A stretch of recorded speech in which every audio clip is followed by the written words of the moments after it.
So, writing for puppetry.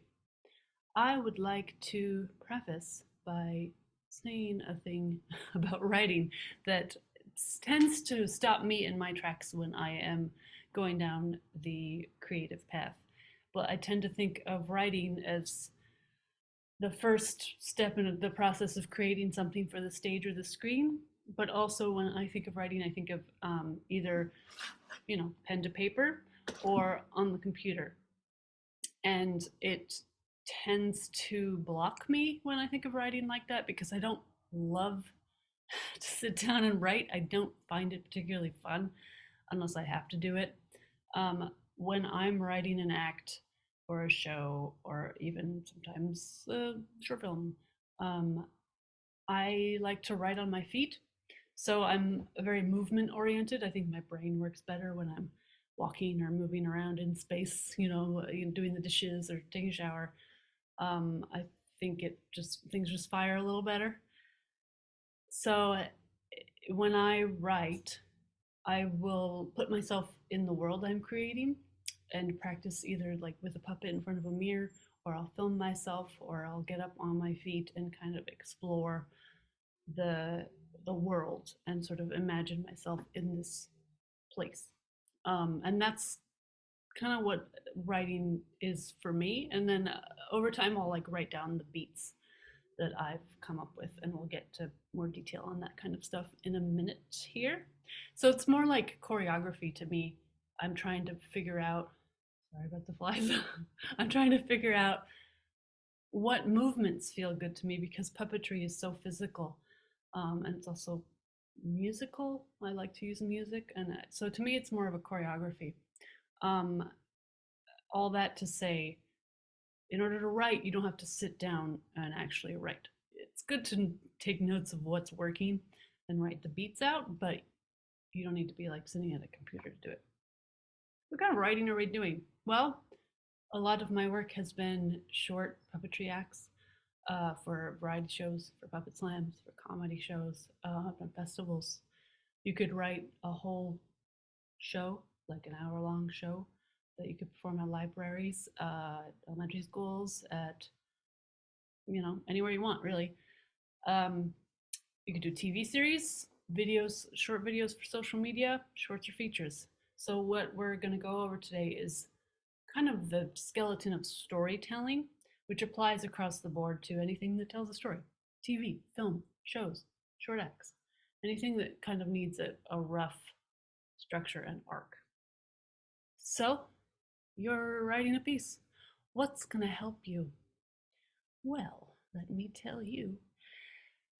Parameters. So, creativity is kind of this wild beast.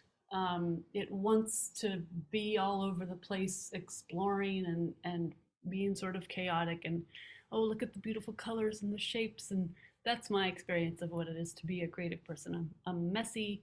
I liked when I'm making something that specifically really like to make a mess. I find it actually adds to the process. But having rules in place, whether that's like a theme or a specific character you want to work with, any kind of guide will help sort of corral that energy towards your piece instead of just letting it be all over the place. So, a guide I like to use when I'm creating something is the rule of three. And this is something we'll go over in a minute too, is three specific beats in your piece. And that is a nice way to sort of take all those ideas that are all over the place and whittle it down into something much more manageable. So parameters, rules, themes, whatever you like, walls you can put around that creative energy is actually going to help. It might feel limited at first because you're cutting off certain ideas, but you can always expand a world. Like, you have to start somewhere, build the foundation, and expand. Feedback helps a lot with creation, but beware, because sometimes you can get feedback from the wrong people, from the wrong source, and it can actually squash your idea, especially early in the process. A young idea is kind of like an infant. It's very malleable, it's very impressionable, And I find it can be good to keep young ideas close before sharing them with the world, because just one wrong comment, like, oh, that's not going to work, that might squash it, and then that idea is gone. So be careful with feedback. Use trusted sources or get in front of an audience and see what you feel in that context. What does the audience think? Get in front of several audiences because not every audience is going to react the same. And then what I like to use the most when I'm creating something new is a deadline.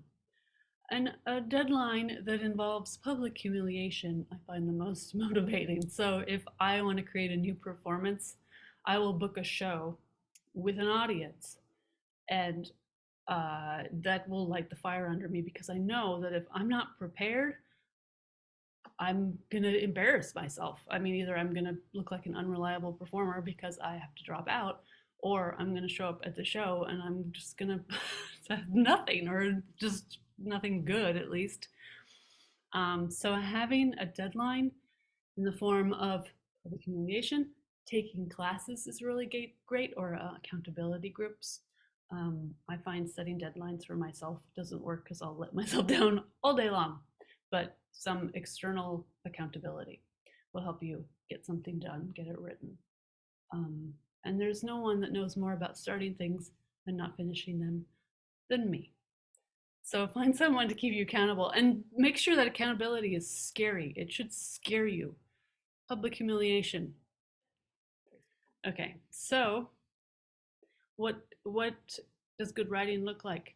Well, we have relatable characters, and it tells a story, and there's a whole structure we'll go over in a minute, and it connects to the audience. Those are the three main ingredients. And the first two ingredients kind of make the last ingredient. If you have a character that we like and is relatable, and they go down this path of the story that you build for them, it connects to the audience.